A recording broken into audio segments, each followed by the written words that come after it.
ಬಾಗಲಕೋಟೆಯ ಮುಧೋಳದಲ್ಲಿ ನಿಲ್ಲದ ಕಬ್ಬು ಬೆಳೆಗಾರರ ಕಿಚ್ಚು.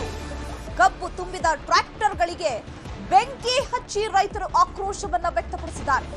ತಾಳ್ಮೆಯನ್ನ ಕಳ್ಕೊಂಡ್ಬಿಟ್ಟಿದ್ದಾರೆ ರೈತರು. ಬೆಳೆ ನಿಗದಿಗೆ ಆಗ್ರಹಿಸಿ ಪ್ರತಿಭಟನೆಯನ್ನ ಮಾಡ್ತಾ ಇದ್ರು. ಈಗ ಪ್ರತಿಭಟನೆಯ ಕಿಚ್ಚು ಎಲ್ಲೆಡೆ ವ್ಯಾಪಿಸಿದೆ. ಬಾಗಲಕೋಟೆಯ ಮಹಾಲಿಂಗಪುರ ಪಟ್ಟಣದ ಬಳಿ ಹೈ ಡ್ರಾಮಾನೇ ನಡೆದಿದೆ. ರೈತರು ತಮ್ಮ ತಾಳ್ಮೆಯನ್ನ ಕಳ್ಕೊಂಡಿದ್ದಾರೆ. ಫ್ಯಾಕ್ಟರಿಗೆ ಸಾಗಿಸ್ತಾ ಇದ್ದಂತಹ ಕಬ್ಬಿನ ಟ್ರ್ಯಾಕ್ಟರ್ ನೆಲಕ್ಕುರುಳಿಸಿ ಆಕ್ರೋಶವನ್ನ ವ್ಯಕ್ತಪಡಿಸಿದ್ದಾರೆ. ಕಬ್ಬಿಗೆ ಬೆಂಕಿ ಹಚ್ಚಿ ಸುಟ್ಟು ಹಾಕಿ ಫ್ಯಾಕ್ಟರಿ ಮುತ್ತಿಗೆಗೆ ಪ್ರಯತ್ನ ಪಟ್ಟಿದ್ದಾರೆ. ಮಾತುಕತೆಗೆ ವೇದಿಕೆಗೆ ಬಾರದ ಕಾರ್ಖಾನೆ ಮಾಲೀಕರಿಂದ ತಾಳ್ಮೆಯ ಕಟ್ಟೆ ಒಡೆದಿದೆ. ರೈತರು ತಾಳ್ಮೆಯ ಕಟ್ಟೆ ಒಡೆದು ಕಬ್ಬು ತುಂಬಿದ್ದಂತಹ ಟ್ರ್ಯಾಕ್ಟರ್ಗೆ ಬೆಂಕಿಯನ್ನು ಹಚ್ಚಿದ್ದಾರೆ. 2 ಟ್ರಾಲಿ ಹೊಂದಿರುವಂತಹ ಕಬ್ಬಿನ ಟ್ರ್ಯಾಕ್ಟರ್ ಅದು. ಟ್ರ್ಯಾಕ್ಟರ್ ಗಾಲಿಯ ಹವಾ ತೆಗೆದು ಒಂದನ್ನ ಟ್ರಾಲಿ ಪಲ್ಟಿ ಮಾಡಿದ್ರೆ ಇನ್ನೊಂದು ಟ್ರಾಲಿ ಪಲ್ಟಿ ಆಗದ ಹಿನ್ನೆಲೆ ನಿಂತಲ್ಲೇ ಬೆಂಕಿ ಹಚ್ಚಿದ್ದಾರೆ ರೈತರು. ರೊಚ್ಚಿಗೆದ್ದ ಅನ್ನದಾತರಿಂದ ಕಬ್ಬು ತುಂಬಿದ ಟ್ರ್ಯಾಕ್ಟರ್ಗೆ ಬೆಂಕಿ ಹಚ್ಚಲಾಗಿದೆ. ಬಾಕಿ ಬಿಲ್ ಕೊಟ್ಟು ಕಾರ್ಖಾನೆ ಆರಂಭಿಸುವಂತೆ ರೈತರು ಪಟ್ಟು ಹಿಡಿದಿದ್ದಾರೆ. ಸಮೀರಾವಾಡಿಯ ಗೋದಾವರಿ ಕಾರ್ಖಾನೆಯತ್ತ ರೈತರು ತೆರಳುತ್ತಾ ಇದ್ರು. ಟ್ರ್ಯಾಕ್ಟರ್ ಬೈಕ್ಗಳ ಮೂಲಕ ಕಾರ್ಖಾನೆಗೆ ಮುತ್ತಿಗೆ ಹಾಕೋದಕ್ಕೆ ಪ್ರತಿಭಟನಾಕಾರರು ಹೊರಟಿದ್ರು. ಮಾರ್ಗ ಮಧ್ಯೆ ಮಹಾಲಿಂಗಪುರ ಬಳಿಯ ರಸ್ತೆ ಬದಿ ನಿಂತಿದ್ದಂತಹ ಕಬ್ಬು ತುಂಬಿದ್ದ 2 ಟ್ರ್ಯಾಕ್ಟರ್ ಟ್ರಾಲಿಗಳಿಗೆ ಬೆಂಕಿಯನ್ನ ಹಚ್ಚಿ ತಮ್ಮ ಆಕ್ರೋಶವನ್ನ ವ್ಯಕ್ತಪಡಿಸಿದ್ದಾರೆ.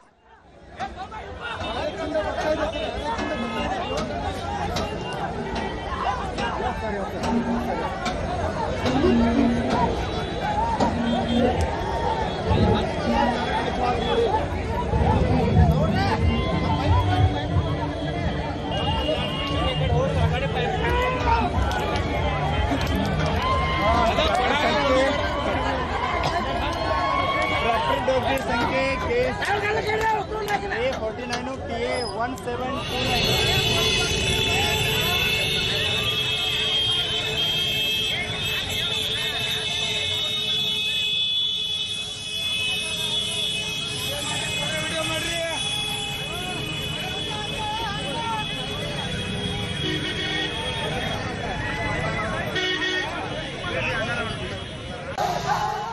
ದೃಶ್ಯದಲ್ಲಿ ಗಮನಿಸ್ತಾ ಇದ್ದೀರಾ ಯಾವ ರೀತಿಯಾಗಿ ರೈತರ ತಾಳ್ಮೆಯ ಕಟ್ಟೆ ಒಡೆದಿದೆ ಅಂತ ಹೇಳಿ. ಅವರ ತಾಳ್ಮೆಯ ಕಟ್ಟೆ ಒಡೆದಿರುವಂತಹ ಪರಿಣಾಮ ಈಗ ಟ್ರ್ಯಾಕ್ಟರ್ ಟ್ರಾಲಿಗಳಿಗೆ ಬೆಂಕಿ ಹಚ್ಚಿ ಆಕ್ರೋಶವನ್ನ ವ್ಯಕ್ತಪಡಿಸಿದ್ದಾರೆ. ಮುಧೋಳದ ರಾಯಣ್ಣ ವೃತ್ತದಿಂದ ಸಮೀರಾವಾಡಿ ಫ್ಯಾಕ್ಟರಿ ಕಡೆಗೆ ಹೋಗ್ತಾ ಇದ್ರು ರೈತರು. ಆ ಮಾರ್ಗ ಮಧ್ಯದಲ್ಲಿ 2 ಕಬ್ಬು ತುಂಬಿದ ಟ್ರ್ಯಾಕ್ಟರ್ಗಳು ಅವ್ರಿಗೆ ಕಣ್ಣಿಗೆ ಕಾಣಿಸಿದೆ. ಆಗ 2 ಟ್ರ್ಯಾಕ್ಟರ್ಗಳನ್ನ ಬೆಂಕಿ ಹಚ್ಚೋದಕ್ಕೆ ಪ್ರಯತ್ನ ಪಟ್ಟಿದ್ದಾರೆ. ಒಂದು ಟ್ರ್ಯಾಕ್ಟರ್ ಟ್ರಾಲಿಯ ಗಾಳಿಯನ್ನ ತೆಗೆದು ಪಲ್ಟಿ ಹೊಡೆಸಿದ್ದಾರೆ. ಮತ್ತೊಂದು ಟ್ರಾಲಿ ಬೀಳದಂತಹ ಹಿನ್ನೆಲೆ ಆ ಟ್ರ್ಯಾಕ್ಟರ್ಗೆ ಬೆಂಕಿ ಹಚ್ಚಿ ಆಕ್ರೋಶವನ್ನ ವ್ಯಕ್ತಪಡಿಸಿದ್ದಾರೆ. ಈ ಬಗ್ಗೆ ಮತ್ತಷ್ಟು ಮಾಹಿತಿಯನ್ನ ಕೊಡ್ತಾರೆ ನಮ್ಮ ಪ್ರತಿನಿಧಿ ಮಂಜುನಾಥ್. ಫೋನ್ ಸಂಪರ್ಕದಲ್ಲಿ ಜಾಯ್ನ್ ಆಗಿದ್ದಾರೆ. ಮಂಜುನಾಥ್, ರೈತರ ತಾಳ್ಮೆಯ ಕಟ್ಟೆ ಒಡೆದ್ರೆ ಯಾವ ರೀತಿಯಾದಂತಹ ಪರಿಣಾಮವನ್ನ ಎದುರಿಸಬೇಕಾಗತ್ತೆ ಅನ್ನುವಂಥದ್ದು ಇದು ಕೂಡ ಬೆಸ್ಟ್ ಎಕ್ಸಾಂಪಲ್. ಈಗ ರೈತರ ತಾಳ್ಮೆಯ ಕಟ್ಟೆ ಒಡೆಯೋದಕ್ಕೆ ಕಾರಣ ಏನು? ಕಾರ್ಖಾನೆ ಮಾಲೀಕರು ಮಾತುಕತೆಗೆ ಬಾರದ ಹಿನ್ನೆಲೆಯಲ್ಲಿ ಈ ರೀತಿಯಾಗಿ ಬೆಂಕಿ ಹಚ್ಚೋದಕ್ಕೆ ಮುಂದಾದ್ರೆ ಹೇಗೆ? ಚೈತ್ರ, ಕಬ್ಬಿಗೆ 3500 ರೂಪಾಯಿ ದರವನ್ನ ನಿಗದಿ ಮಾಡಬೇಕು ಅಂತ ಹೇಳಿ 4-5 ದಿನಗಳಿಂದ ಬಾಗಲಕೋಟೆ ಜಿಲ್ಲೆಯ ಮುಧೋಳದ ಸಂಗೊಳ್ಳಿ ರಾಯಣ್ಣ ವೃತ್ತದಲ್ಲಿ ರೈತ ಸಂಘಟನೆಗಳು ಪ್ರತಿಭಟನೆಯನ್ನ ನಡೆಸ್ತಾ ಇದ್ರು. 4-5 ದಿನಗಳಿಂದ 5-6 ಬಾರಿ ಜಿಲ್ಲಾ ಉಸ್ತುವಾರಿ ಸಚಿವರಾಗಿರ್ಬೋದು, ಜಿಲ್ಲಾಧಿಕಾರಿಗಳಾಗಿರ್ಬೋದು ಹಲವು ಸಭೆಗಳನ್ನ ನಡೆಸಿದ್ರೆ ಹೊರತಾಗಿ ಆ ಸಂಧಾನ ಯಾವತ್ತೂ ಕೂಡ ಸಫಲತೆ ಕಾಣಲಿಲ್ಲ. ಹೀಗಾಗಿ ರೈತರ ದಿನದಿಂದ ದಿನಕ್ಕೆ ತಮ್ಮ ಹೋರಾಟದ ತೀವ್ರತೆಯನ್ನು ಹೆಚ್ಚಿಸ್ತಾನೆ ಬಂದ್ರು. ಇವತ್ತು ಟ್ರ್ಯಾಕ್ಟರ್ ರ್ಯಾಲಿಗೆ ಕರೆಯನ್ನ ನೀಡಿದ್ರು. ಮಧ್ಯಾಹ್ನ 3 ಗಂಟೆವರೆಗೂ ಕೂಡ ಸಂಗೊಳ್ಳಿ ರಾಯಣ್ಣರ ವೃತ್ತದ ಬಳಿ ಇರ್ತಕ್ಕಂತಹ JLBC ಹೈವೇಯಲ್ಲಿ ರೈತರು ತಾಳ್ಮೆಯಿಂದ ಏನು ಕಾರ್ಖಾನೆಯ ಮಾಲೀಕರು ಆಗಮಿಸಿ ಇವತ್ತು ಒಂದು ಇತ್ಯರ್ಥಕ್ಕೆ ಬರ್ತಾರೆ, ಒಂದು ನಿರ್ಧಾರವನ್ನ ಪ್ರಕಟಿಸ್ತಾರೆ ಅನ್ನುವಂತಹ ನಿರೀಕ್ಷೆ ಇಟ್ಕೊಂಡು 3 ಗಂಟೆವರೆಗೂ ಕೂಡ ಕಾದಿದ್ರು.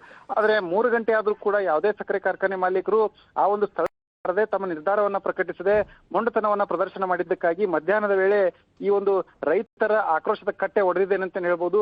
ಮಧ್ಯಾಹ್ನದಿಂದ ತಾಳ್ಮೆ ಕಳ್ಕೊಂಡಂತ ರೈತರು ರಾಯಣ್ಣ ವೃತ್ತದಿಂದ ನೇರವಾಗಿ ಸಮೀರವಾಡಿ ಸಕ್ಕರೆ ಕಾರ್ಖಾನೆಗೆ ಮುತ್ತಿಗೆ ಹಾಕೋದಕ್ಕಂತ ಹೇಳಿ ಟ್ರ್ಯಾಕ್ಟರ್ ಮೂಲಕ, ಆಟೋಗಳ ಮೂಲಕ, ಬೈಕ್ಗಳ ಮೂಲಕ ಸಾವಿರಾರು ಸಂಖ್ಯೆಯಲ್ಲಿ ರೈತರು ದೌಡಾಯಿಸ್ತಾ ಇದ್ರು.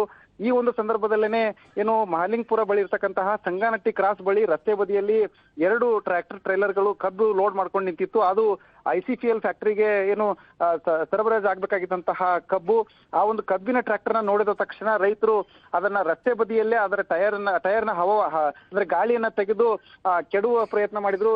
ಆ ಒಂದು ಸಂದರ್ಭದಲ್ಲಿ ಒಂದು ಟ್ರ್ಯಾಕ್ಟರ್ ಟ್ರೈಲರ್ ನೆಲಕ್ಕೆ ಉರುಳಿಸಿ ಇನ್ನೊಂದು ಟ್ರ್ಯಾಕ್ಟರ್ ಟ್ರೈಲರ್ ಉಳಿಸುವಂತ ಸಂದರ್ಭದಲ್ಲಿ ಅದು ಬೀಳದಿರೋದಕ್ಕಾಗಿ 2 ಟ್ರೈಲರ್ಗಳಿಗೆ ಬೆಂಕಿಯನ್ನ ಇಟ್ಟಿರುವಂತದ್ದು. ಆ ಮೂಲಕ ರೈತರು ತಮ್ಮ ತಾಳ್ಮೆಯನ್ನ ಕಳೆದುಕೊಂಡು ಇದೀಗ ಆಕ್ರೋಶ ಭರಿತರಾಗಿದ್ದಾರೆ. ಆ ಒಂದು ಟ್ರ್ಯಾಕ್ಟರ್ ಟ್ರೈಲಿಯನ್ನ ಕೆಳದ ಬಳಿಕ ಅಂದ್ರೆ ಬೀಳಿಸಿದ ಬಳಿಕ ಈಗ ಸಮೀರ್ವಾಡಿ ಸಕ್ಕರೆ ಕಾರ್ಖಾನೆಗೆ ಅಂದ್ರೆ ಗೋದಾವರಿ ಸಕ್ಕರೆ ಕಾರ್ಖಾನೆಗೆ ಆಗಮಿಸಿ ಈ ಒಂದು ಕಾರ್ಖಾನೆಯನ್ನ ಮುತ್ತಿಗೆ ಹಾಕಿದ್ದಾರೆ. ಸಾವಿರಾರು ಸಂಖ್ಯೆಯಲ್ಲಿ ರೈತರು ತಂಡೋಪತಂಡವಾಗಿ ಬರ್ತಾ ಇರೋದ್ರಿಂದಾಗಿ ಪೊಲೀಸರು ಕೂಡ ಒಂದ್ ರೀತಿಯಾಗಿ ಅಸಹಾಯಕರಾಗಿದ್ದಾರೆ ಅಂತಾನೆ ಹೇಳ್ಬೋದು. ಯಾಕಂತಂದ್ರೆ 4-5 ದಿನಗಳಿಂದ ಸಂಧಾನದ ಕತೆಗಳು ನಡೀತಾ ಇದ್ರು ಕೂಡ ಎಲ್ಲೋ ಒಂದು ಕಡೆ ಕಾರ್ಖಾನೆ ಮಾಲೀಕರು ಈ ಒಂದು ಜಿಲ್ಲಾಧಿಕಾರಿಗಳ ಏನು ಸಂಧಾನ ಸಭೆಗೆ ಸ್ಪಂದಿಸ್ತಾ ಇಲ್ಲ ಅನ್ನುವಂತಹ ಒಂದು ಆರೋಪ ಕೇಳಿ ಬರ್ತಾ ಇತ್ತು. ಇದೇ ಹಿನ್ನೆಲೆಯಲ್ಲಿ ರೈತರು ಆಕ್ರೋಶಗೊಂಡಿರುವಂತದ್ದು. ಪ್ರಮುಖವಾದಂತಹ ಬೇಡಿಕೆ ಏನಂತಂದ್ರೆ 3,500 ರೂಪಾಯಿ ಕಬ್ಬಿಗೆ ಕೊಡಬೇಕು ಅನ್ನುವಂತ ಬೇಡಿಕೆ ಏನಿತ್ತು. ಈ ಬೇಡಿಕೆಯಿಂದ ಕಳೆದ 2 ದಿನಗಳಿಂದ ರೈತರು ಆ ತಮ್ಮ ಬೇಡಿಕೆಯನ್ನ ಇಳಿಸುವ ಮೂಲಕ ಸಂಧಾನಕ್ಕೆ ಒಂದು ಕಡೆ ಒಂದು ಹೆಜ್ಜೆ ಮುಂದಿಟ್ಟಿದ್ರು ಅಂತಾನೆ ಹೇಳ್ಬೇಕಾಗತ್ತೆ. ಯಾಕಂತಂದ್ರೆ ನಿನ್ನೆ ರೈತರು ನಮ್ಮ ಜೊತೆಗೆ ಹಂಚ್ಕೊಂಡಿರುವಂತಹ ಮಾಹಿತಿ ಏನಂತಂದ್ರೆ 3,300 ರೂಪಾಯಿ ದರವನ್ನ ನೀಡಲಿ, ಅದಕ್ಕೆ ನಮ್ಮದು ಒಪ್ಪಿಗೆ ಇದೆ. ಆದ್ರೆ ರಿಕವರಿ ಆಧಾರಿತ ದರವನ್ನ ಏನು ಸರ್ಕಾರ ನಿಗದಿಪಡಿಸಿದೆ ಈ ಒಂದು ನಿರ್ಧಾರಕ್ಕೆ ನಮ್ಮ ವಿರೋಧ ಇದೆ. ಇಲ್ಲಿ ಪ್ರಮುಖವಾಗಿ ಈ ರಿಕವರಿ ಆಧಾರವನ್ನ ಕೈ ಬಿಟ್ಟು ಏಕರೂಪದಲ್ಲಿ ಜಿಲ್ಲೆಯ ಪ್ರತಿಯೊಬ್ಬ ರೈತರಿಗೂ ಕೂಡ 3,300 ರೂಪಾಯಿ ದರವನ್ನ ನೀಡಲಿ, ಅದರ ಜೊತೆಗೆ ಒಂದೇ ಕಂತಿನಲ್ಲಿ ಹಣವನ್ನ ನೀಡಬೇಕು ಅನ್ನೋಂತ ಬೇಡಿಕೆನ ಇಟ್ರು. ಕೊನೆ ಗಳಿಗೆಯಲ್ಲೂ ಕೂಡ ಕಾರ್ಖಾನೆ ಮಾಲೀಕರು ಈ ಒಂದು ಬೇಡಿಕೆಗೂ ಕೂಡ ಒಪ್ಪದೇ ಇರೋದಕ್ಕಾಗಿ ಇಂತಹ ಒಂದು ಪರಿಸ್ಥಿತಿ ಎದುರಾಗಿರುವಂತದ್ದು. ಚೈತ್ರ, ಮಂಜುನಾಥ್, ಈಗ ಕಳೆದ 4 ದಿನಗಳಿಂದಲೂ ಕೂಡ ಬಾಗಲಕೋಟೆಯಲ್ಲಿ ರೈತರು ಒಂದ್ ರೀತಿಯಾಗಿ ಪ್ರತಿಭಟನೆ ನಡೆಸ್ತಾ ಇದ್ರು, ಬಟ್ ಎಲ್ಲೂ ಕೂಡ ಯಾವುದಕ್ಕೂ ಹಾನಿ ಮಾಡಿರ್ಲಿಲ್ಲ. ಬಟ್ ಈ ರೀತಿಯಾಗಿ ತಮ್ಮ ತಾಳ್ಮೆಯನ್ನ ಕಳ್ಕೊಂಡಿದ್ದಾರೆ ಅಂತ ಹೇಳಿದ್ರೆ ಸರ್ಕಾರದ ಗಮನವನ್ನ ಸೆಳಿಬೇಕು ಅನ್ನುವಂತಹ ನಿಟ್ಟಿನಲ್ಲಿ ಈ ರೀತಿಯಾದಂತಹ ಪ್ರಯತ್ನಗಳು ಆಗ್ತಾ ಇದೆಯಾ, ಅಥವಾ ನಮಗೆ ನಾವ್ ಏನ್ ಘೋಷಣೆ ಮಾಡಿದಾರಲ್ಲ ಆ ಒಂದು ನಿಗದಿಯನ್ನೇ ನಮಗೆ ಕೊಡಬೇಕು ಬೆಲೆ ಅಂತ ಹೇಳಿ ಹೋರಾಟವನ್ನ ಮಾಡ್ತಾ ಇದ್ದಾರೆ? ಸದ್ಯಕ್ಕೆ ಅಲ್ಲಿ ಪರಿಸ್ಥಿತಿ ಹೇಗಿದೆ? ಪೊಲೀಸರು ಯಾವ ರೀತಿಯಾಗಿ ಕಂಟ್ರೋಲ್ಗೆ ತರೋದಕ್ಕೆ ಅಲ್ಲಿ ಹರಸಾಹಸ ಪಡ್ತಾ ಇದ್ದಾರೆ? ಜೊತೆಗೆ ಯಾವುದೇ ಅಧಿಕಾರಿಗಳಾಗ್ಲಿ ಅಥವಾ ಜಿಲ್ಲಾಧಿಕಾರಿಯಾಗ್ಲಿ ನಾಯಕರಾಗ್ಲಿ ಯಾರು ಕೂಡ ಬಂದು ಸಂಧಾನ ಮಾಡಬೇಕು ಅಥವಾ ಮಾತುಕತೆ ಮಾಡಬೇಕು ಅನ್ನುವಂಥ ನಿಟ್ಟಿನಲ್ಲಿ ಮುಂದಾಗಿಲ್ವಾ? ಚೈತ್ರ, ಪ್ರತಿಭಟನೆ ಆರಂಭವಾದಾಗಿನಿಂದನೂ ಕೂಡ ಸಂಧಾನ ಪ್ರಕ್ರಿಯೆಗಳು ನಡೀತಾನೆ ಇತ್ತು. ಆದ್ರೆ ಸರ್ಕಾರ ಏನು 3,300 ರೂಪಾಯಿ ದರವನ್ನ ಘೋಷಣೆ ಮಾಡಿತ್ತು. ಈ ಒಂದು ಆದೇಶದ ಪ್ರತಿಯಲ್ಲಿ ರಿಕವರಿ ಆಧಾರದ ಮೇಲೆ ಅಂದ್ರೆ 11.25 ರಿಕವರಿ ಬಂದಲ್ಲಿ 3,300 ರೂಪಾಯಿ ದರವನ್ನ ಕೊಡಬೇಕು ಅನ್ನುವಂತಹ ಆದೇಶ ಮಾಡಿದ ಹಿನ್ನೆಲೆಯಲ್ಲಿ ಆ ಒಂದು ಆದೇಶಕ್ಕೆ ಮುಧೋಳದ ರೈತರು ಅಕ್ಷರಶಃ ಒಪ್ಪೋದಕ್ಕೆ ತಯಾರಿರಲಿಲ್ಲ. ಈ ಒಂದು ಬೆಳವಣಿಗೆ ಹಿನ್ನೆಲೆಯಲ್ಲಿ ಬೆಳಗಾವಿ ಭಾಗದಲ್ಲಿ ಹೋರಾಟ ನಡೆಸ್ತಾ ಇದ್ದಂತ ರೈತರು ತರಾತುರಿಯಲ್ಲಿ ಒಪ್ಪಿಗೆಯನ್ನ ಸೂಚಿಸಿದ್ರು. ಆ ಬಳಿಕ ಹೋರಾಟವನ್ನು ಕೂಡ ಕೈ ಬಿಟ್ರು. ಇದು ಒಂದು ಕೂಡ ರೈತರನ್ನ ಅಂದ್ರೆ ಮುಧೋಳದ ರೈತರನ್ನ ಆಕ್ರೋಶಗೊಳಿಸಿದ್ದು. ಇದಾದ ಬಳಿಕ ರೈತರು ಆ ಬೆಳಗಾವಿ ಭಾಗದಲ್ಲಿ ಹೋರಾಟವನ್ನು ಕೈ ಬಿಟ್ರು ಕೂಡ ನಾವು ಹೋರಾಟ ಕೈ ಬಿಡೋದಿಲ್ಲ ಅನ್ನುವಂತಹ ಮಾತನ್ನ ಮುಂದಿಟ್ಟು ಆ ಒಂದು ಬೇಡಿಕೆಯನ್ನ ಈಡೇರಿಸಲೇಬೇಕು ಅನ್ನುವಂತ ಪಟ್ಟು ಹಿಡಿದು ಹೋರಾಟವನ್ನ ಮುಂದುವರಿಸಿದ್ರು. ಕಳೆದ 1 ವಾರದಿಂದ ಹೋರಾಟ ಆರಂಭವಾದ್ರೂ ಕೂಡ ದಿನದಿಂದ ದಿನಕ್ಕೆ ಹೋರಾಟ ತೀವ್ರತೆ ಕಂಡ್ರು ಕೂಡ ಯಾವುದೇ ರೀತಿಯಾಗಿ ಸಾರ್ವಜನಿಕರ ಆಸ್ತಿಪಾಸ್ತಿ ಹಾನಿಯಾಗಿರ್ಬೋದು ಅಥವಾ ಈ ರೀತಿಯಾಗಿ ರೈತರ ಕಬ್ಬಿಗೆ ನಷ್ಟ ಮಾಡುವಂತದ್ದಾಗಿರ್ಬೋದು, ಕಾರ್ಖಾನೆಗಳಿಗೆ ನಷ್ಟ ಮಾಡುವಂತದ್ದಾಗಿರ್ಬೋದು, ಇಂತಹ ಒಂದು ಯಾವುದೇ ರೀತಿಯಂತಹ ಬೆಳವಣಿಗೆಗಳು ನಡೆದಿರ್ಲಿಲ್ಲ. ಈ ಒಂದು ಹಿನ್ನೆಲೆಯಲ್ಲಿನೇ ರೈತರು ಮತ್ತು ಕಾರ್ಖಾನೆ ಮಾಲೀಕರ ನಡುವೆ ಒಂದು ಸಂಧಾನ ಸಭೆಗಳನ್ನ ಅಂದ್ರೆ ಸರಣಿ ಸಭೆಗಳನ್ನ ಜಿಲ್ಲಾಧಿಕಾರಿಗಳು ಇಲ್ಲಿರ್ತಕ್ಕಂಥ ಉಸ್ತುವಾರಿ ಸಚಿವರು ಕೂಡ ನಡೆಸುವಂತ ಪ್ರಯತ್ನ ಮಾಡಿದ್ರು ಕೂಡ ಎಲ್ಲೋ ಒಂದ್ ಕಡೆ ರೈತರು 3,500 ರೂಪಾಯಿ ಬೇಡಿಕೆಯಿಂದ ಕೆಳಗೆ ಬಂದ್ರು ಕೂಡ ಕಾರ್ಖಾನೆ ಮಾಲೀಕರು ಏನು ಸರ್ಕಾರದ ಆದೇಶವನ್ನ ಪಾಲಿಸ್ತೀವಿ ಅದನ್ನ ಹೊರತುಪಡಿಸಿ ನಮ್ಮಿಂದ 10 ಪೈಸಾ ಕೂಡ ನೀಡೋದಕ್ಕೆ ಆಗೋದಿಲ್ಲ ಅನ್ನುವಂತಹ ಏನು ಮಾತನ್ನು ಹೇಳ್ತಾ ಬಂದ್ರು. ಅದೇ ಒಂದು ನಿರ್ಧಾರಕ್ಕೆ ಅವರು ಇದುವರೆಗೂ ಕೂಡ ಬದ್ಧರಾಗಿರೋದ್ರಿಂದಾಗಿ ಏನು ರೈತರ ಆಕ್ರೋಶ ಇವತ್ತು ಹೆಚ್ಚಾಗಿದೆ ಅಂತ ಹೇಳ್ಬೇಕಾಗತ್ತೆ. ಯಾಕಂತಂದ್ರೆ ಕೊನೆಯದಾಗಿ ರೈತರು ಬೇಡಿಕೆ ಇಟ್ಟಂತದ್ದು ಏನಂತಂದ್ರೆ ಇವತ್ತು ಅಂದ್ರೆ ಬಹಿರಂಗವಾಗಿ ಹೇಳದೇ ಇದ್ರು ಕೂಡ ಇನ್ನು ಒಂದು ಸಂಧಾನ ಪ್ರಕ್ರಿಯೆಯಲ್ಲಿ ಪಾಲ್ಗೊಂಡಿರುವಂತಹ ರೈತರು ನಮ್ಮ ಜೊತೆಗೆ ಒಂದಿಷ್ಟು ಮಾಹಿತಿಯನ್ನು ಹಂಚಿಕೊಳ್ಳುವ ಸಂದರ್ಭದಲ್ಲಿ ಇನ್ನು ನಾವು 3,500 ರೂಪಾಯಿ ದರದಿಂದ ಕೆಳಗಡೆ ಬಂದಿದ್ದೀವಿ, ಅಂದ್ರೆ 3,350 ರೂಪಾಯಿ ನೀಡಲಿ, ಆ ಒಂದು 3,350 ರೂಪಾಯಿ ನೀಡದಲ್ಲಿ ನಾವು ಒಪ್ಕೊಳ್ಳಕ್ಕೆ ತಯಾರಿದ್ದೇವೆ. ಆದ್ರೆ ಏಕಕಾಲಕ್ಕೆ ಅಂದ್ರೆ ಪ್ರತಿ ಬಾರಿ ಕೂಡ ಏನಾಗುತ್ತೆ ಅಂತಂದ್ರೆ 3,200 ರೂಪಾಯಿ ದರವನ್ನ ನೀಡಿ ಅದಾದ ಬಳಿಕ 2ನೇ ಕಂತಿನಲ್ಲಿ ಸರ್ಕಾರ ಯಾವಾಗ 50 ರೂಪಾಯಿ ಬೆಂಬಲ ಬೆಲೆಯನ್ನ ನೀಡುತ್ತೋ ಆ ಒಂದು ಸಂದರ್ಭದಲ್ಲಿ ನಾವು 50 ರೂಪಾಯಿನ ಕೊಡ್ತೀವಿ ಅನ್ನುವಂತಹ ಮಾತನ್ನ ಕಾರ್ಖಾನೆ ಮಾಲೀಕರು ಹೇಳ್ತಾ ಇದ್ರು. ಈ ಒಂದು ನಿರ್ಧಾರಕ್ಕೆ ರೈತರು ಒಪ್ಪಿಗೆಯನ್ನ ಸೂಚಿಸಿರ್ಲಿಲ್ಲ. ಇದರ ಬದಲಾಗಿ ನೀವು 3,300 ರೂಪಾಯಿನ ಕೊಡೋದಾದ್ರೆ ಏಕಕಾಲಕ್ಕೆ 3,250 ರೂಪಾಯಿ ಬಿಲ್ ಅನ್ನ ಕಬ್ಬನ್ನ ಕಟಾವು ಮಾಡಿದ ತಕ್ಷಣ ಹಾಕಬೇಕು. ಸರ್ಕಾರ ಅದಾದ್ಮೇಲೆ 50 ರೂಪಾಯಿ ಹಣವನ್ನ ನೀಡ್ಲಿ. ಅದರ ಜೊತೆಗೆ ಈ ಹಿಂದಿನ ಬಾಕಿಗಳೇನಿದ್ದಾವೆ ಬಾಗಲಕೋಟೆ ಜಿಲ್ಲೆಯಲ್ಲಿ ಇರ್ತಕ್ಕಂತಹ 14 ಸಕ್ಕರೆ ಕಾರ್ಖಾನೆಗಳು ಯಾವುದೇ ರೀತಿಯಾದಂತಹ ಬಾಕಿಯನ್ನ ಇಟ್ಟುಕೊಳ್ಳದೆ ಈಗಿಂದ ಹೀಗೆ ಆ ಬಾಕಿಯನ್ನು ಚುಕ್ತಾ ಮಾಡಬೇಕು, ಆ ಬಳಿಕ ಕಾರ್ಖಾನೆಯನ್ನು ಆರಂಭಿಸಬೇಕು ಅನ್ನುವಂತಹ ಕೊನೆಯ ಬೇಡಿಕೆಯನ್ನ ಇಟ್ಟಿದ್ರು. ಈ ಒಂದು ಬೇಡಿಕೆಗೆ ಸಂಬಂಧಪಟ್ಟಂತೆ ನಿನ್ನೆಯಿಂದನೂ ಕೂಡ ಕಾರ್ಖಾನೆ ಮಾಲೀಕರೊಂದಿಗೆ ಜಿಲ್ಲಾಧಿಕಾರಿಗಳ ನೇತೃತ್ವದಲ್ಲಿ ಸಂಧಾನ ಸಭೆ ನಡೀತಾ ಇದ್ರು ಕೂಡ ಎಲ್ಲೋ ಒಂದ್ ಕಡೆ ಕಾರ್ಖಾನೆ ಮಾಲೀಕರು ಸ್ಪಂದಿಸದ ಹಿನ್ನೆಲೆಯಲ್ಲಿ ಇಂತಹ ಒಂದು ಪರಿಸ್ಥಿತಿ ಎದುರಾಗಿರುವಂತದ್ದು. ಚೈತ್ರ, ಮಂಜುನಾಥ್, ಈಗ ಒಬ್ಬ ರೈತನ ಕಷ್ಟ ಒಬ್ಬ ರೈತನಿಗೆ ಗೊತ್ತಾಗೋದು ಅಂತ ಹೇಳ್ತಾರೆ. ಒಬ್ಬ ರೈತ ಬೆಳೆದಂತಹ ಕಬ್ಬಿಗೆ ಈ ರೀತಿಯಾಗಿ ಬೆಂಕಿ ಹಚ್ತಾರೆ ಅಂತ ಹೇಳಿದ್ರೆ ಇಷ್ಟು ದಿನಗಳ ಕಾಲ ಬೆಳೆದಂತಹ ಕಬ್ಬಿಗೆ ಏನು ಬೆಲೆ ಇಲ್ಲದಂತಾಯ್ತಾ ಅಂತ. ನಿಮ್ಮನ್ನ ಮತ್ತೆ ಮಾತನಾಡಿಸ್ತೀನಿ, ಸಂಪರ್ಕ ಮಾಡ್ತೀನಿ. ಈಗ ನಮ್ ಜೊತೆಗೆ ವೀರೇಶ್ ಹಡಗಲಗೇರಿ ರೈತ ಮುಖಂಡರು ನಮ್ ಜೊತೆಗೆ ಫೋನ್ ಸಂಪರ್ಕದಲ್ಲಿ ಜಾಯ್ನ್ ಆಗಿದ್ದಾರೆ. ನಮಸ್ತೆ ಸರ್.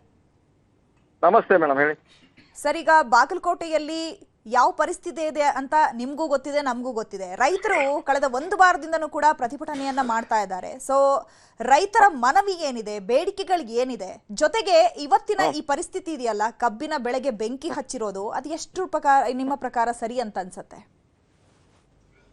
ಈಗ ರೈತರು ಆಕ್ರೋಶದಿಂದ ಬೆಂಕಿ ಹಚ್ಚಿದ್ದಾರೆ ಮೇಡಮ್. ತಮ್ಗೆ ಅನ್ಯಾಯ ಆಗ್ತಿದೆ ಅಂತ, ಅನ್ಯಾಯದಿಂದ ತಡ್ಕೊಳ್ಳೋದಾಗ್ಲಾರ್ದಕ್ಕ ಸರ್ಕಾರ ರೈತರ ನೆರವಿಗೆ ಬರ್ಬೇಕಾಗಿತ್ತು ಫಾಸ್ಟ್ ಆಗಿ. ಸರ್ಕಾರ ರೈತರ ಬೇಡಿಕೆಗಳನ್ನ ಅಷ್ಟು ಈಡೇರಿಸಬೇಕಾಯ್ತಿ. ಪ್ರಜಾಪ್ರಭುತ್ವ ವ್ಯವಸ್ಥೆ ಒಳಗ ನಮಗ ಬೇಕಾದಂತ ನ್ಯಾಯನ ನಾವು ಹೋರಾಟ ಮಾಡಿದ್ರು ಸಿಗ್ತಾ ಇಲ್ಲ ಇವತ್ತಿಗೆ. ಪ್ರಜಾಪ್ರಭುತ್ವ ವ್ಯವಸ್ಥೆ ತನ್ನ ಕಳ್ಕೊಂಡ್ಬಿಟ್ಟಿದೆ, ತನ್ನ ಇದನ್ನ ವ್ಯಾಪ್ತಿ, ಅಧಿಕಾರ ವ್ಯಾಪ್ತಿನ. ಅದು ಸಕ್ಕರೆ ಕಾರ್ಖಾನೆ ಮಾಲೀಕರು ಮತ್ತು ಈ MNC ಕೈಯಾಗ ಸಿಕ್ಕೊಂಡು ಒದ್ದಾಡ್ತದೆ ಪ್ರಜಾಪ್ರಭುತ್ವ ವ್ಯವಸ್ಥೆ. ಅದಕ್ಕೆ ಸರ್ಕಾರ ಕೂಡಲೇ ಈ ಪ್ರಜೆಗಳ ರಕ್ಷಣೆ ಮಾಡಬೇಕಾದ ಅದ್ರ ಕರ್ತವ್ಯ ಅದ, ರೈತನ ರಕ್ಷಣೆ ಮಾಡಬೇಕಾದ ಅದ್ರ ಕರ್ತವ್ಯ ಅದ. ಕೂಡಲೇ ರೈತರ ಎಲ್ಲಾ ಬೇಡಿಕೆಗಳನ್ನ ಈಡೇರಿಸಲು ಕೂಡಲೇ ಸರ್ಕಾರ ಸಿದ್ಧ ಆಗಬೇಕು ಅಂತ ಒಂದು ಬೇಡಿಕೆ ಸರ್. ಈಗ ರೈತ ಮುಖಂಡರಾಗಿ ಈಗ ಇಷ್ಟು ದಿನಗಳಲ್ಲಿ ಎಷ್ಟು ಬಾರಿ ಸಂಧಾನ ಆಗಿರುವಂತದ್ದು? ಸಂಧಾನ ಆದ್ರೂ ಕೂಡ ಅದೇನು ಪ್ರತಿಫಲ ಕೊಡ್ಲಿಲ್ವಾ ಅಥವಾ ವಿಫಲ ಆಯ್ತಾ? ಸೊ ನಿಮ್ಮ ಬೇಡಿಕೆ ಏನು ಅನ್ನುವಂಥದ್ದನ್ನ ಸರ್ಕಾರಕ್ಕೆ ಸ್ಪಷ್ಟವಾಗಿ ತಿಳಿಸಿದ್ದೀರಾ ಹೇಗೆ?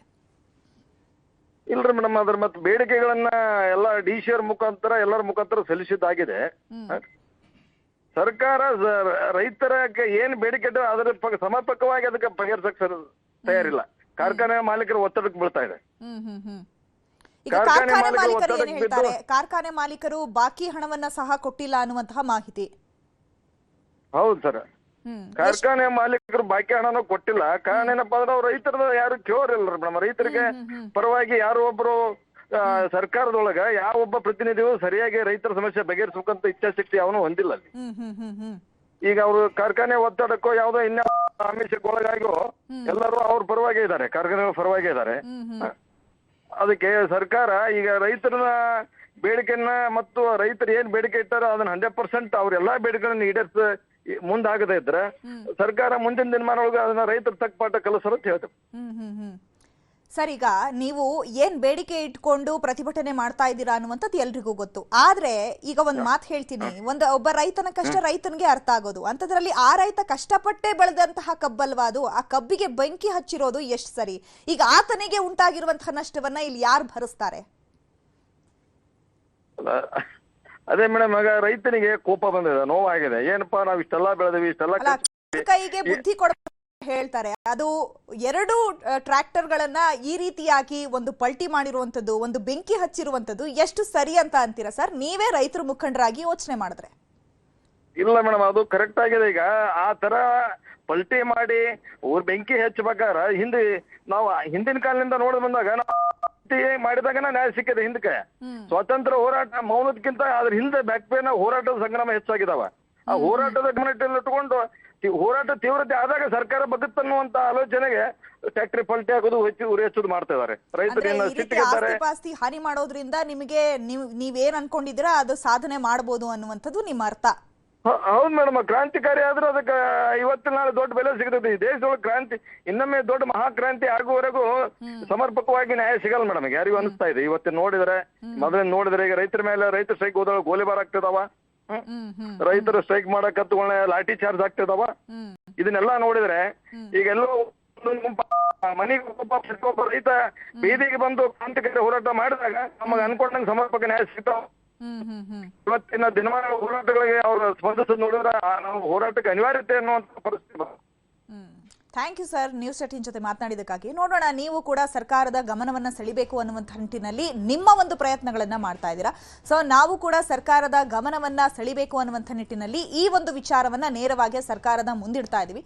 ಸರ್ಕಾರ ಏನ್ ನಿರ್ಧಾರವನ್ನ ಮಾಡುತ್ತೆ, ಏನ್ ಚರ್ಚೆಗಳು ಆಗತ್ತೆ, ಸೊ ರೈತರು ಕೇಳ್ತಾ ಇರುವಂತಹ ಮನವಿಗೆ ಸ್ಪಂದಿಸುತ್ತಾ ನೋಡೋಣ.